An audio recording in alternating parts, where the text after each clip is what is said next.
I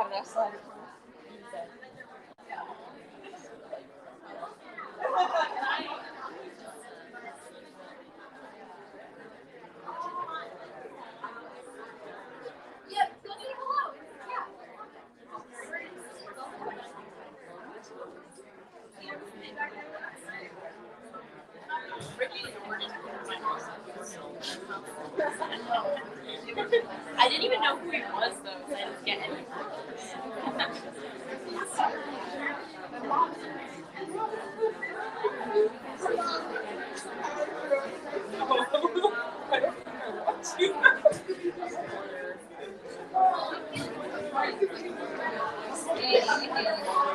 I'll pass it on to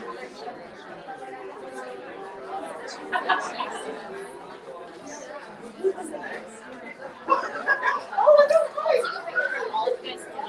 And that will be my core memory. And then I'll borrow one of your million dollars. After I finish those whole favorite books that I can. I don't think we can.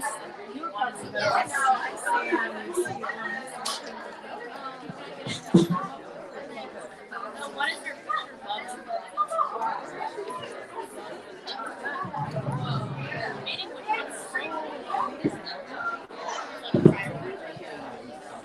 Everybody, welcome! Hi, welcome to Madison Street Books. I'm Katie, I work here. I am so pleased to be joined by Shirlene Obuobi today to discuss her new book, On Rotation. Shirlene, welcome and thank you so much for joining us. Thank you guys for having me. Yeah, absolutely. There's going to be more time to purchase the book after the event and get everything signed, so feel free to settle in, and I'm going to turn it over to Shirlene so that she can do a short reading for us, and then we'll have some fun and ask some questions. So, thank you, Shirlene.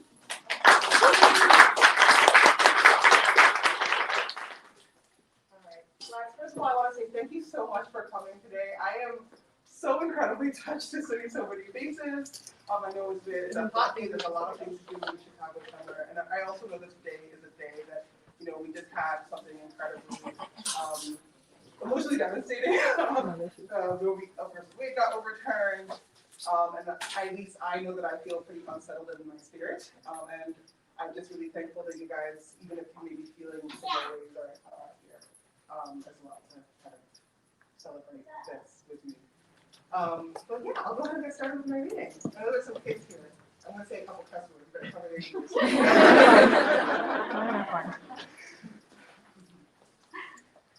Chapter 1. The worst thing I ever did was grow an ass. It announced its presence loud and clear before the rest of my body could figure out what was happening.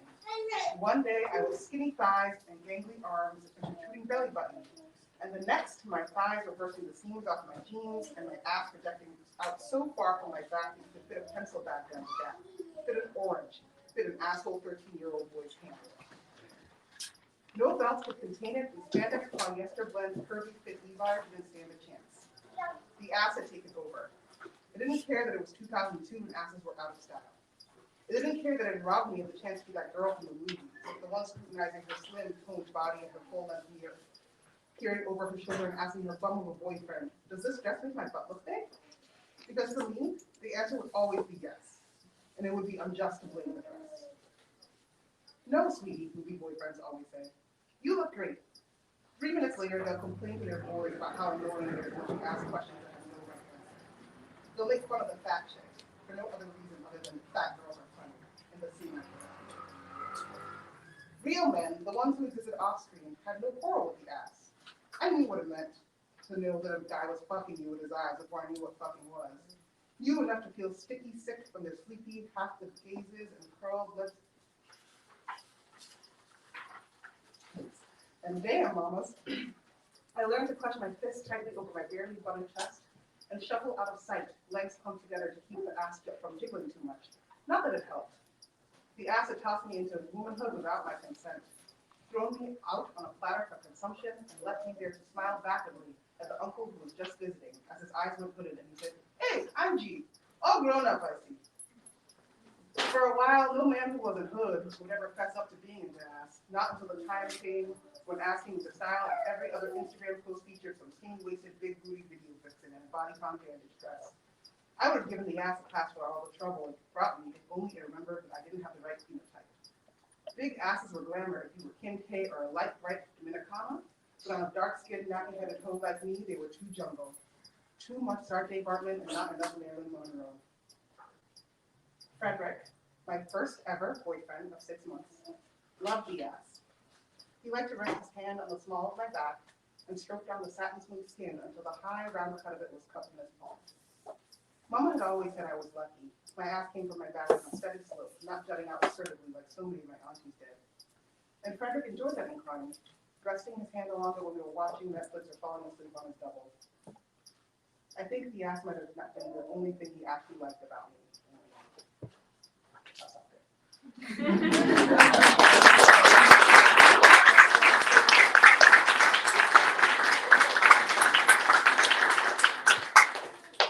Thanks, Shirlene. Thanks, guys. For you. Did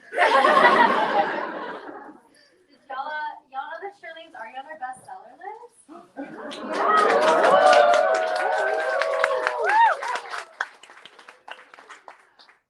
Okay, so I have a couple questions for you. Starting out, when did you start writing this book? So I wrote the first chapter when I was a second year medical student. And I actually wrote it after I saw Juno Diaz at University of Chicago, where I was in medical school. He came and talked to the writers.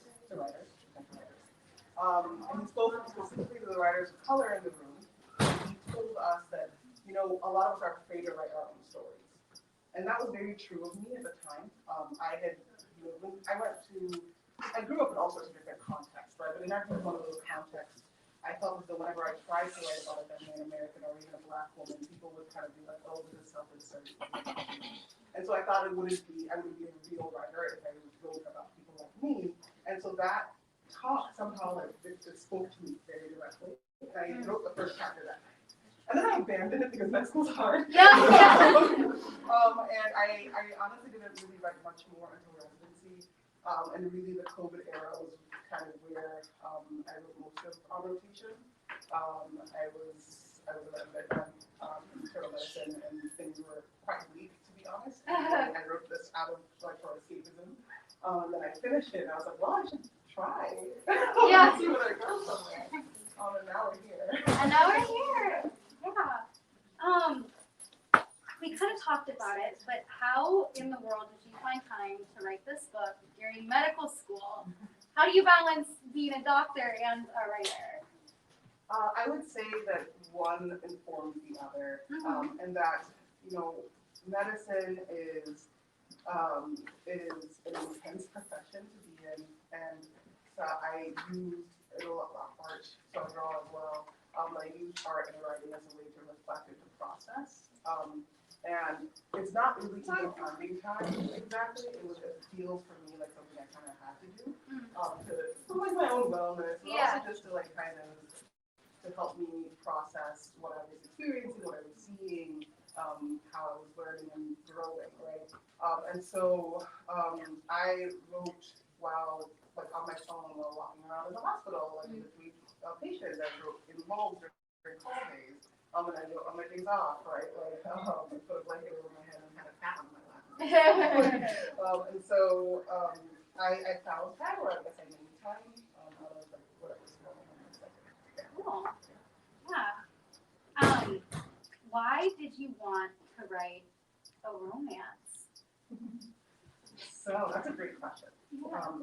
I wanted to write a romance, number one, because I feel like falling in love is this thing that Black girls don't get to do as much in books, right? And in media, we do a lot of suffering. We do a lot of being strong-backed and noble and making the right decision and having things happen to us. And I wanted to have a story that was not just about falling in love, but growing up in a way that we, you know, and not to say that all these other incredible writers have been before me weren't making Black human. I just hadn't found characters I completely connected to yet. and I wanted to make that space. And then the other side of it is that romance, and I hesitate to call annotation romance. It's really funny how it's marketed, but authors don't have control over that. So it's kind of like, so in the US, we try to push more of a women's fiction angle. In the UK, they went hard for rom-com, right? And I think that annotations are coming with age with a strong romance streak, right? Yeah. But, sorry, to get to your actual question. No, you're fine. Yeah. The reason why I wrote it as a romance and have the strong romance storyline is because people read romances, right? Yeah. I feel like in my profession, I'm in academic medicine right now, right? We write a lot of papers, we focus a lot on these research components that get circulated in our fields, right? We don't ever really read, and I wanted people to read a book, but want to read a book for the romance part, and then walk away learning things. You picked up on Ghanaian culture, you picked up on the experience of medical school, you picked up on healthcare disparities, and you did it kind of on accident. That's kind of what I wanted to happen. Yeah. Alrighty. Yeah, that kind of brings me to another point. I love the footnotes in the book. They were so cute. Because they were sometimes more often than not informative, and sometimes they were just freaking funny. So I really like that. Could you explain the footnotes a little? Yeah, for sure. So I'm a footnotes lover. I know footnotes aren't controversial, right? But I love them because in this particular case, I really wanted annotation to be a very close first person, right? That you're in Angie's head, you're in her thoughts, so you're completely immersed in her point of view.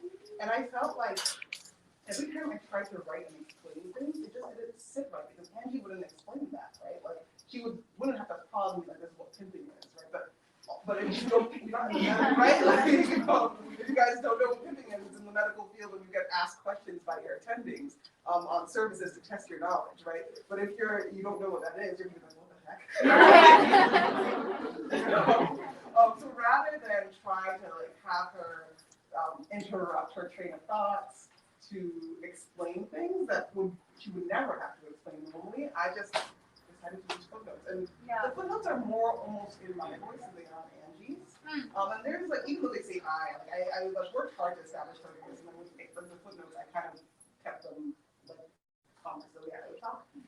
But yeah, they're just meant to be helpful or funny, and candy sketch.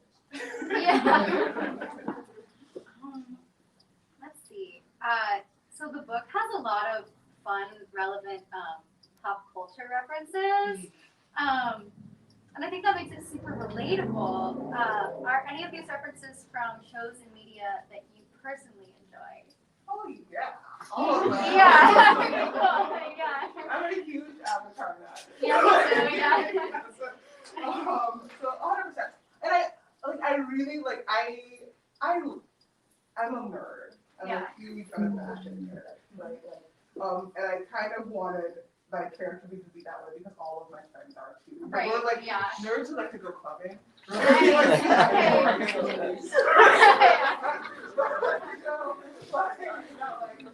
Running around in the office cakes or something. So I wanted to incorporate that into their characters as well. Yeah, I love that. I also love the bit about the King Spa. I was like, oh, the King Spa. It's been a minute since I've been to the King Spa. Yeah, I love King Spa. Yeah, right? It's just the place. So the book has a nice balance between Angie's work, school life, and romance life.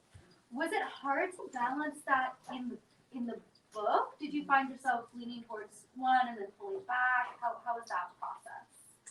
I'm not gonna lie, it was pretty difficult. Yeah.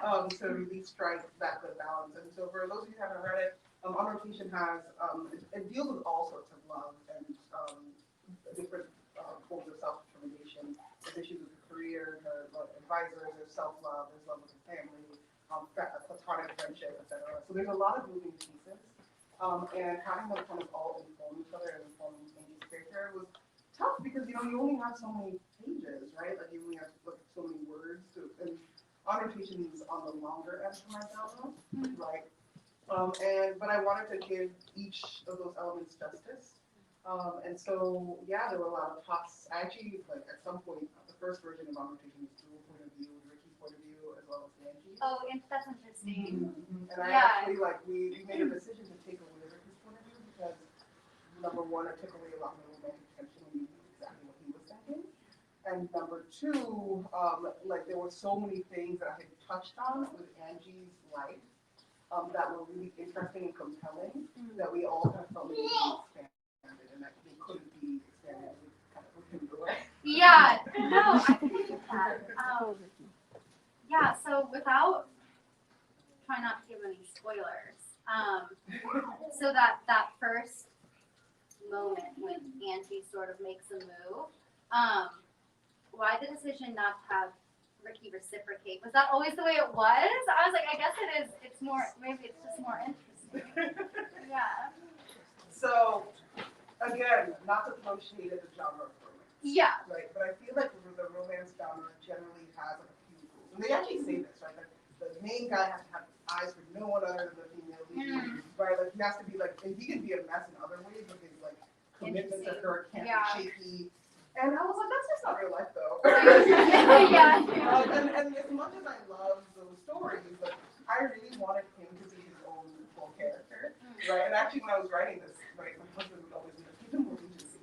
Right, you know, and not to give spoilers, but I think that it's important to like pull back and consider, like, you know, that he also has his own situation going on, own feelings. This is complicated for him too, right? The timing is complicated, right? Like like how he feels about himself because of how he feels about Angie is complicated, right? Like, and I wanted that to, like, through Angie's eyes, it looks a certain way. And I think it takes a while for her to learn this lesson that she learns about a lot of different people in her life, which is that, you know, they have their own perspectives too, and they can't be put in a box the same way she can. You know? Right. Yeah. Cool. The book talks a lot about the experience of Black patients and doctors. Could you talk a little about the experience, Angie's experience as a Black woman in the medical field? Absolutely. So it was very important to me to explain and kind of go into this experience, right? Because I genuinely feel like navigating the medical field as a Black woman is very different than navigating it, say, as a white man, right? And so there's a lot of pressure on students, especially, to succeed in a way, because they have to, like, if they don't, you know, the next class doesn't get them. Like, their performance determines how the next class of Black students is perceived, right? You know, you don't get to be your own person, but you have to kind of represent the group, right? And your failure will be used as evidence that your entire race of people can't succeed, right? And during this, you're having to do a lot of like mentorship work. Often there's a lot of, like, they call it minority tax in a lot of places. You're doing mentorship work, you're recruiting, like Black people are being shot all around the country, like, so you're like mourning that, right? Like, and you're doing this intense work where people are asking you to focus all of your energies into like, I don't know, pathology or pathophys, right? And you have to do extremely well, because if you don't do well, like, they're gonna point their finger and paint you a certain way, right? And that pressure is unique, you know, and I think I really wanted that to come across, right? And what's been interesting is seeing people who like aren't Black who are in medicine be like, oh, I like never even thought, and that's the only experience I know, right? So, but I wanted to show that, and with for the Black patient side of thing, I really like. I work in the South Side of Chicago, right? You know, and most of my patients are Black. I love my patient population, but there's a lot of injustice within the medical field that we just don't address, right? There's a lot of implicit bias. I know there's in the news a lot more that, like, you know, regardless of education level or regardless of income, like Black women are the most like a beautiful temple that we have, right? You know, and what are the reasons for that, right? Like, we don't tap into that as much. And so I really wanted to use this as an opportunity to introduce these thoughts and topics to people who may not have interacted with them before. Yeah. Awesome. That Yeah, no, it was a wonderful answer. What does Angie learn in the novel? Yeah. There's a lot of self-discovery. Yeah, there is. So I think the perspective thing is amazing, right? She is a and she has done everything she's supposed to do. She hasn't really interrogated what she wants. But she also has been very, like, she's had tunnel, and I think that's kind of was helpful to her success, right? But it also meant that she had a lot of growth to do in other areas, right? And I think that one of the biggest lessons she learned is perspective, right? Other people are whole people as well, who have their own complications, like, that's not just her, right? Who feels things. She's got what we call the main character syndrome, right? Like, even though, like, Who does? right, exactly. Yeah. We all do, Yeah. But learning that and being able to therefore assess people based on that, including like people she thought she knew really well, like her best friend was going through things. I can't spoil things, Yeah. She didn't quite see it, right? Because she's got tunnel vision, right? And so I think that is a huge thing that she learns for most of her relationships. And then there's also just the underlying thing of like she really gains confidence. I think throughout the novel, like in her profession, in her craft, like she gains confidence in herself. Like I think there's a lot about kind of desirability politics that's bogging her down mentally and keeping her really open to love, right? And I think she learns about that as well. And so she does a lot of learning. She does a lot of learning. She grows up. Yeah. How did you pick the book cover, and were there any other options that were in the work, and how did you kind of land on this? Okay, so first of all, I drew it.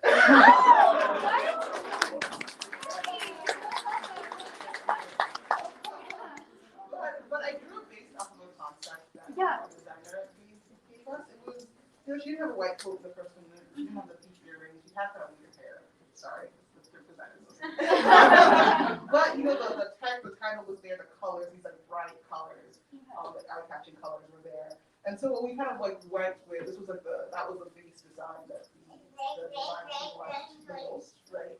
And then so I had like this versus like a very pink cover as the options of the base design. And then I basically was like, please just let me do it. Yeah. I feel kind of bad for my team because I'm an artist as well, right? And so I'm picky. Right. I was very first thinking, I was like, I can do that. Yeah.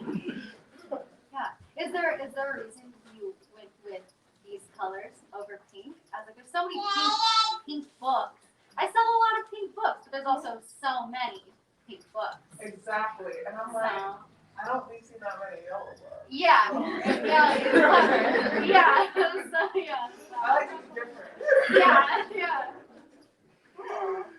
Great. I look great in yellow. So.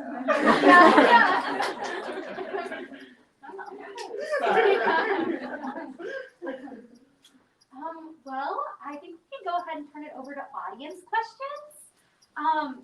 Anybody have a question for Shirlene?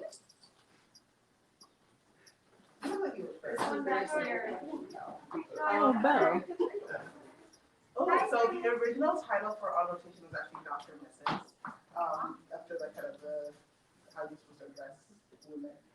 And we decided after we sold it, that probably wasn't the stamp title I should stick. And so it's like not as exciting as you think it is. We literally went through the entire book to look for like statements that were like, oh, this kind of stood out, this sentence was kind of snappy, and then we landed on this one. Rotation? And then it made sense. Like the whole time she's on her rotation and she's having some change in her like things that are happening in her life, and so yeah, that's how that happened. There was a question. Oh, so sorry. Yeah. Yes. Hi. Oh, hello. Is that Belle? Yeah. So, what is the most exciting part of this process then for you? So, what is like the biggest dream out of this process for you? Ooh, I can't tell you that one because it's a secret. Maybe I can say. I'll say it vaguely. Let's see. Let's just say that adaptations may be potentially.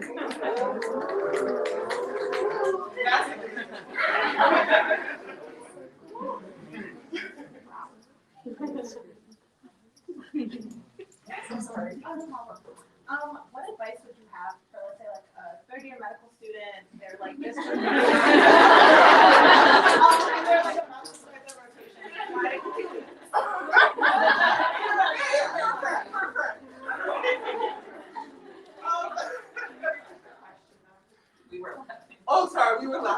she was asking me to repeat the question.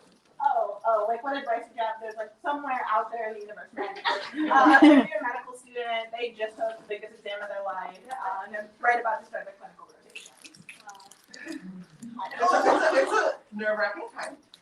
I would say that, you know, a lot of your, like, we're all very scared about evaluations, and I know it's a little tougher because, you know, when you're in the same you're in, you can't be too quiet, otherwise people will think you're standoffish. You can't be too, like, loud and, like, assertive because it will be considered aggressive, and so you have to do this weird balance. And I often found that on my rotations, I have to kind of be a chameleon of sorts depending on the vibe.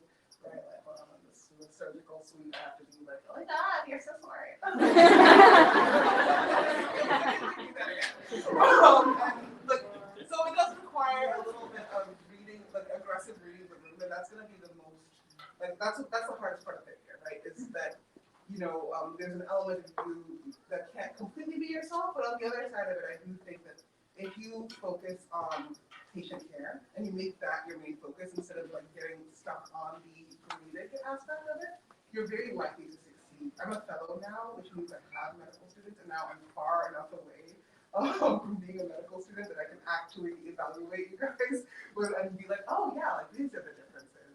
And I think that that's, for me, often the thing that matters the most is like, is this person here because they think they're owed tutelage, or they here because they want to take care of patients, right?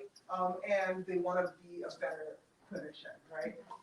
And if you pick the latter, right, consistently, and you stand up for your patients, I think it works out like 99% of the time. Thank you. Yeah. I'm a random person.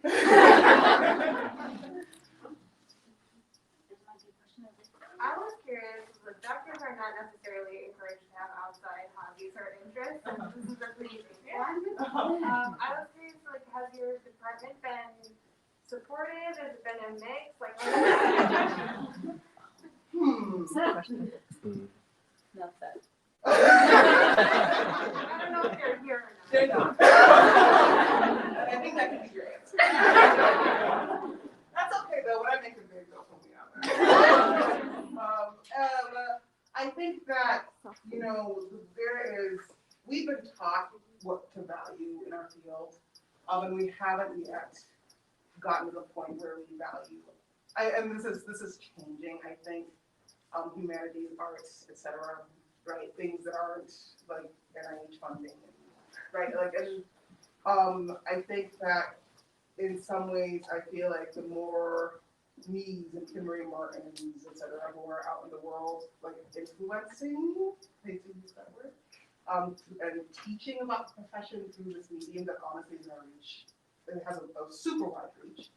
I think that eventually they'll come around.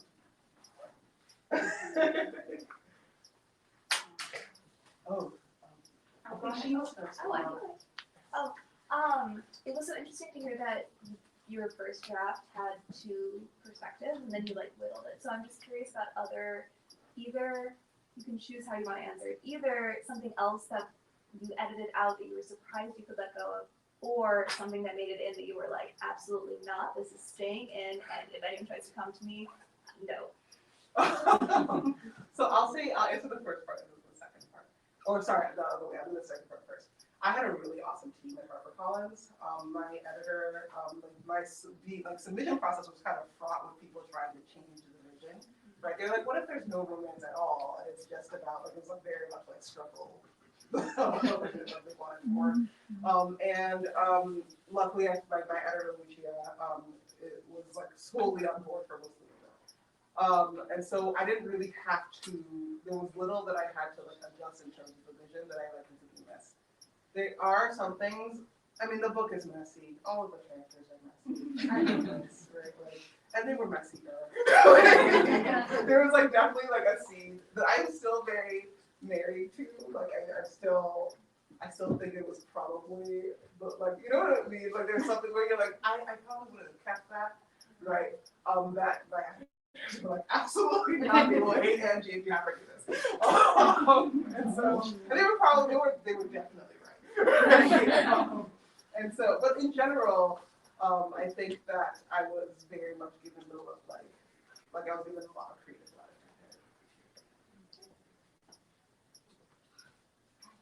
Yeah, hi. So first of all, I wanted to commiserate as a fellow scientist. I understand completely, if you're creative, how your other colleagues, don't exactly appreciate that.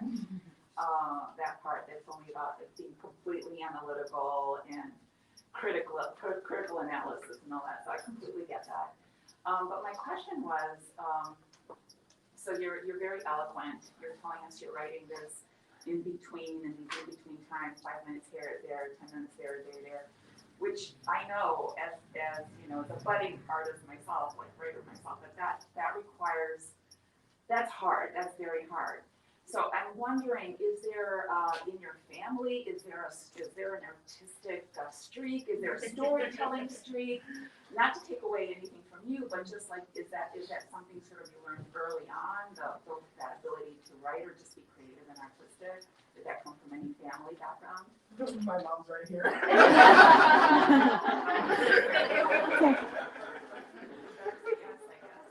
What do you think? Not from me.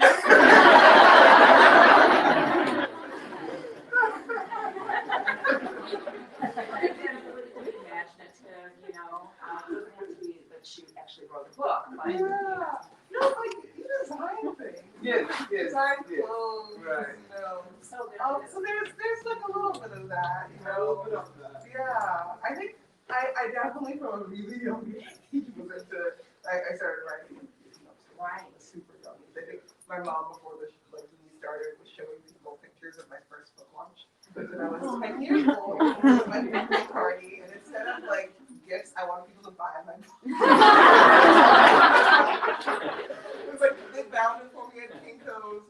It was entitled "Tears of Happiness, Tears of Grief, Both I Cannot Handle."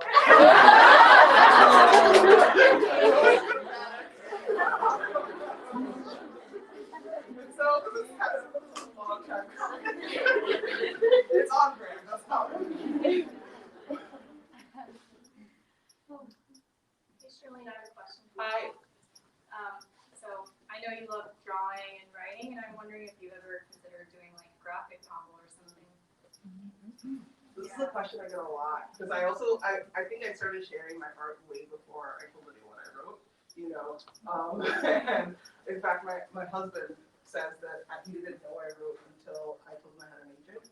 He's just like, what? I don't think it's completely true. Probably it has something to it.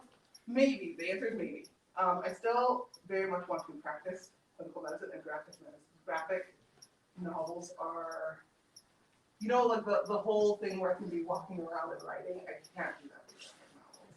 So maybe eventually, I'll take a sabbatical at some point and make one, but I don't have a plan for one in the near future. Thanks.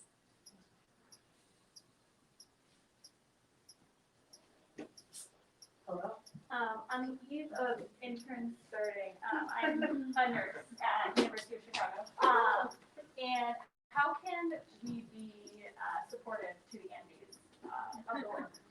Oh, that's so sweet. I mean, it's a really good question. I think it's also a two-way street, right? I think the best thing that one of the McKee nurses in Chicago did for me was just on a lull on a call day, I spent like an hour with her. Wow, and we were just chilling and chatting. But during that time, I got to see that X medication actually needed to be crushed in a certain way in order for it to be delivered in an NG, like in an NG2. But I had to see what it meant when we switched an order from like IV potassium to PO potassium, and how long it takes for you to be on the pharmacy, because we don't experience that, right? And I think that can sometimes lead to a misunderstanding of each other's jobs and roles and lead to tension often, especially for incoming interns who are floundering every time, like just and so I think that can be helpful. But I also, like I said, I think it's a two-way street, right? Like you have to have, like we have to be receptive too, right? And we also have to come and I think with the understanding that we're all colleagues, right? And not with this whole like, I'm a doctor, you're a nurse thing that I think sometimes people have in their heads. And so I hope that answered the question.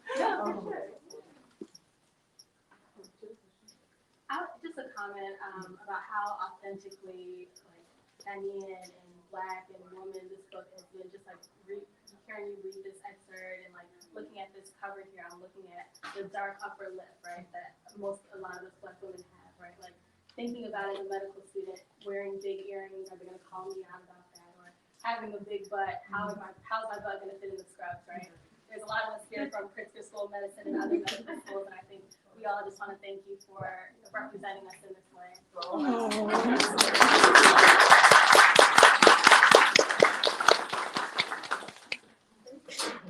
I wrote it for us.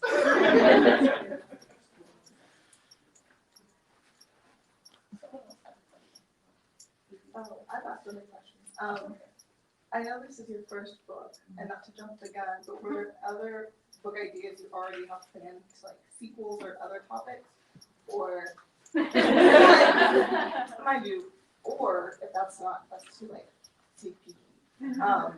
Was this like the first book idea that you thought of when you first started in med school or even residency? Really good question. So as far as books coming, I already have a proposal in. No, I can't tell you what it's about, and I probably shouldn't like include this. Sorry, but and then so yes, there's going to be other books. Sequels would depend very much on sales. I would love to write a residency, Angie. I've written a lot of it already, actually, because I couldn't get the story out of my head, which is like a problem a lot of authors have. But it's going to depend, right? Because if number one doesn't do super well, then number two can't happen, right? But for the next idea, it's still gonna. I'm probably always gonna write Black women. I'm more likely to write Ghanaian American women. I'm probably going to write them in healthcare in some way. I have another idea that's like kind of on that that I'll be working on. And then for allocation, my first book idea in medical school, I think it was the strongest one by far. I had a couple ideas I was throwing around, but nothing was really sticking. I genuinely think it was because I was trying to do something that wasn't really deep in my heart. I was trying to fit an image of what a writer should be writing, right? Instead of just writing what I wanted to write. And so once this book landed, once this idea landed, I wrote that first chapter, I just sat with it for a really long time. I developed the characters in my head, and I talked to my friends about them, and so it came time to sit down and write that part came here. I think you were first. Yes. What are some other romance or women's fiction novels that you would recommend or that you enjoy? So I really love More Than You'll Ever Know by Katie Tier. It came out like a couple weeks ago. It was a GMA pick actually. It's about two women, one of whom committed bigamy, and one of her husbands killed the other one. And it's like kind of like a family drama. I really love it. I also really love, and this book is more like, it's in the YA, but it doesn't really read YA to me. It's called Deep in Providence, and it's New York City. It has three girls who are in Providence, Rhode Island. They lost their best friend, and they're grieving, and throughout that grieving, they're also kind of using like magic in order to try to bring her back from the dead. And it is like I read that book in like one night and like cried into my pillow. It's so beautiful. So that's another one. And then let me think of like any really good ones. In the kind of like the more romancy genre, this one's coming out. It's American Royalty by Tracy Livesay. It just was fun. I had like a really rough week once, and I just like blasted through it. It's like Meghan Markle style, like Prince Harry style, like where the female lead is her grandpa named Duchess, and like for some reason she ends up with this like reluctant prince, and it's just like I don't know how it works, but it worked. It was really fun. Yeah. First off, I just want to echo everything that Courtney said. Thank you so much for writing this book, and I'm so excited to see it and like really feel reflected back by the characters. But a few weeks ago, I think you posted on Instagram Instagram about like the experience of being both in medicine and in literature, where you're like being perceived, being judged, having to like put a product out for the world and dealing with that response. So I was wondering if you would like expand a little bit about sort of where you drew the strength to do something like this from. And I'm also thinking about like it from the perspective of like a rising up to thinking for the future of M3 and M4, where you know you are going to be perceived on things that you can't really change, and potentially subject to a lot of people's bias in a way that is inevitable. I just would love to hear more about like how navigating that has been for you. So I won't lie and say that it's been easy, because I think my natural state is to be someone who cares a lot about what other people think about me. And I'm a sensitive soul, like I have always been that way. But the other side of it is that I think at some point I decided that being true to myself was more important and making me happier than trying to constantly meet these very different expectations, evolving expectations that other people might have of me, right? And once I leaned into that joy, it became a lot easier, right? I know what the purpose of what I wrote was, right, and what I was trying to do with it. I think I've been like I've been in an era where I was like as you guys will probably encounter as you're rising up in your medical career. I was very kind of insecure in my abilities as a physician, and then later like as a writer, right? But then after a while, after you get like your sea life, and then also after I won't lie, like I got good trade reviews, for example, right? Like so like I got validation from the people who do this, right? Like and kind of forcing myself to silence my like insecurities and my anxieties to focus on the good, right? Focus on the impact has been helpful. And yeah, like I said, just deciding that being true to myself makes me happier than trying to meet other people's expectations. Okay, guys. If that's all the questions, now we're gonna move into the signing and cake portion.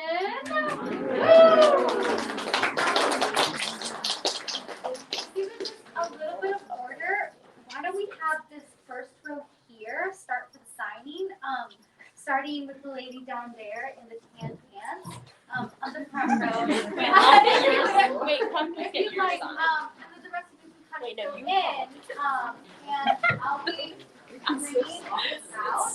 If you don't have a book yet, that's okay. We'll have some up here, we'll bring some more up. I'll put it in the pen, and then y'all can get it signed and bring it to the counter if you haven't checked out yet.